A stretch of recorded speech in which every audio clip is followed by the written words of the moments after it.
Today what we're going to work on is handling exam. And this is Tina. And what we're going to work on is just going through the entire basic handling exam with a treat that she is absolutely going nuts over right now.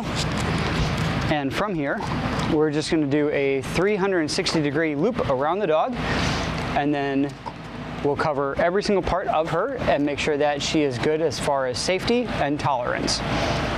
So, to get started, we need our treat, and then because this is our first one, we're actually just going to use our fingernails to do the scratching instead of a brush, but she definitely needs a brushing, so we will get into that later on.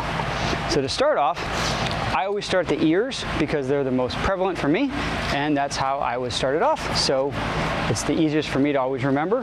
As long as you pick the same spot on your dog and then always start with the same spot, don't jump around, you'll always be able to do that 360-degree spot every single time.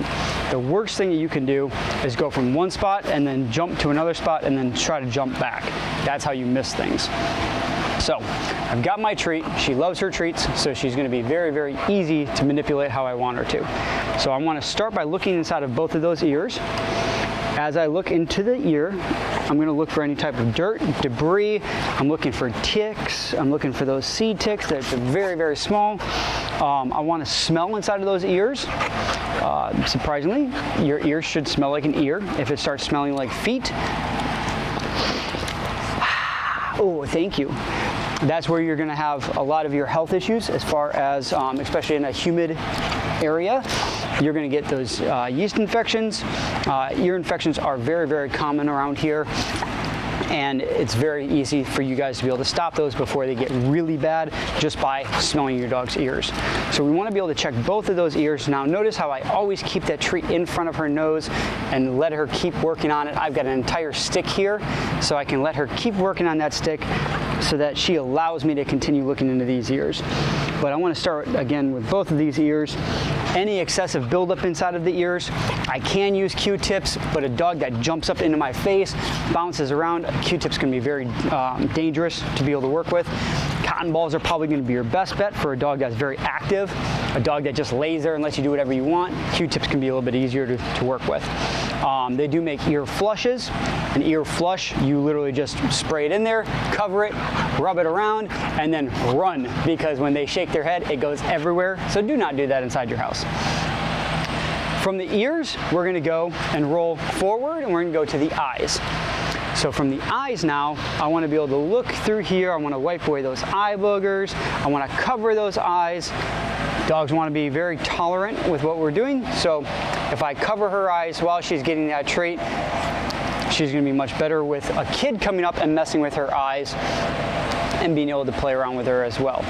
So I want to be able to get my hands on every part of her and start messing around and just rubbing her head as she's getting reward.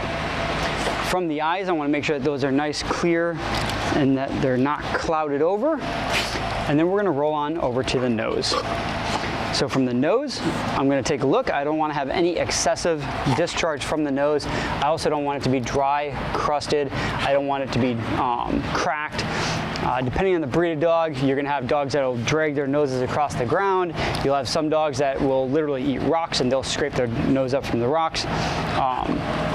Dogs do get allergies just like we do, so you'll have a lot of dogs that will have excessive discharge, so you can have the exact same issues with your dogs as we have, so we want to check for that as well.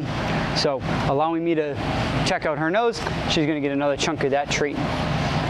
Next thing we're going to keep going through is going to get to that mouth, and I'm just going to lift up those jowls, and I'm going to take a look at those teeth and check out those pearly whites. And as long as she lets me take a look at them, I'm not going to force her lips all the way up. I'm just going to do a little bit of a check there, especially being the first one that she's going to get. And then as long as she's taking little nibbles off, I can still look at all those teeth. And I can move that treat from side to side and be able to see all those teeth just by moving that treat all around the mouth. So that's going to help me out as well. And then I'm going to keep rolling down here. Now, she's just wearing the martingale collar, so I want to check that martingale and make sure that it's sized properly. So I'm going to squeeze those D-rings together and make sure that those two D-rings touch. There's no gap between the D-rings and the neck, and then she's not choking from that. So that's sized properly, so we can keep moving on from the collar. We're going to keep coming down from those legs, and now I want to roll each one of these shoulders independently. So if I need another hand, I'm just going to transition that treat over, and I want to be able to pick this shoulder up, and I want to roll that shoulder. And again, I want to keep that treat in front of her. I want to roll it, and I want to bend those joints, and I want to get down to those paw pads, and I want to separate every one of those digits. And I want to get my finger inside that paw pad, and for letting me do that, she's going to get that treat. And when I work that other paw and the other side, I'm going to do the exact same thing. I'm going to roll that shoulder, I'm going to bend every joint, I'm going to bend every one of those, and then get down to that paw pad. I'm going to separate every one of those digits and push on the top, let those nails extend, and then dig my fingers into the paw pad. And she's going to get a treat all the way along the route there. So by making it positive, she'll let me do it.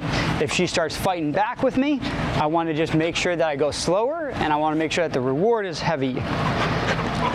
So if I notice any resistance from her, that just means I need to practice that area more and more and more, or I need to take a look at it a little bit more in case there's something wrong with it.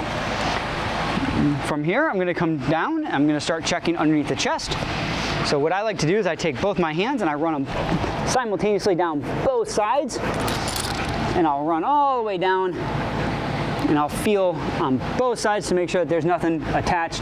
If I feel one thing on one side and I don't feel it on the other side, then I start investigating a little bit farther. Now, I've had a lot of people that come up and they're like, okay, well, I feel something underneath my dog and I don't know what it is. Start looking around. Surprisingly, the amount of people that think that male dogs don't have nipples is beyond anything you can ever imagine. So yes, your male dogs will have nipples. So if you find those, don't be too scared, all right? So once we get down to the bottom, we do want to get our hands on everything, all right? Get your hands on that belly, all right? I can move her around with this treat. I can bring her up. Notice how I'm not giving her any commands to make her do anything right now, but I can just kind of roll her on over. There we go. And now I can take a look at that bare spot. So the belly here, I can take a look at, and I can see if there's anything that's biting her, if there's any type of scabs, if there's any flea dirt, it'll all show up here. If there's bright redness inside the belly, could be an indication of an allergy, but that belly is going to show me a lot of different indications. So I want to look at that belly, and if I can get her to just roll back over here, even if it's just as a game, that's going to allow me to get that belly. Get your hands on everything back down here, okay? Don't make it weird, guys. It's just skin. So once you get your hands on everything, go ahead. You can either stay here, and again, we want to roll those hips. We want to bend those joints, we want to play with those paw pads, and we want to play with those toenails. And if I can keep her in this position, I can do the exact same thing with the other one. And we're going to just keep working these through. Good girl. So she dropped a crumb, so she's trying to get back up to go get it. And anything that she tries to fight me with, that just means that it needs more work.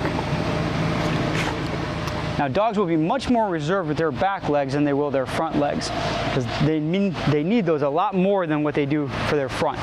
So they're going to be able to they're going to want to protect their back legs a lot more than they will their front. They paw at everything with their fronts. Their back legs are much more used for running. So they're going to be a lot more reserved with those. You will have to practice the back legs a lot more than you will the fronts. Once we get done with the back legs, we're going to come up to the tail.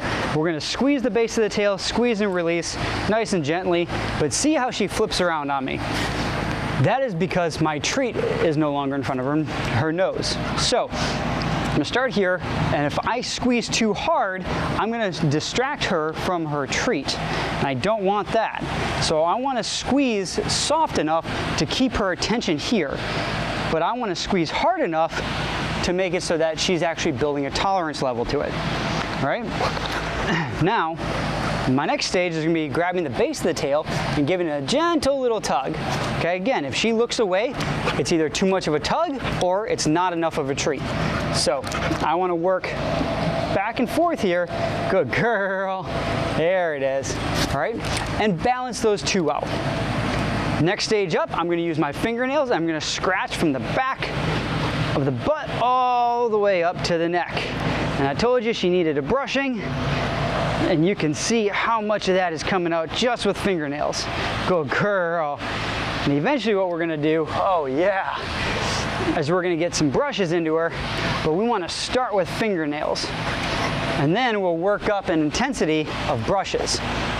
But if we start with fingernails, then it's going to work into our obedience sets, because we're going to use that backward motion for some of our obedience. So we want to start working her in the handling exam to teach her that this is an acceptable motion and you're going to get paid for it. And in the process, we're going to feed the birds some nesting supplies. And then we hit the collar. We've already checked the collar, so we don't need to check it again. We've hit the ears. We're already done. So that's it. That's how fast it goes. So inside of this, we've already checked for all of the health, and we've already increased the tolerance.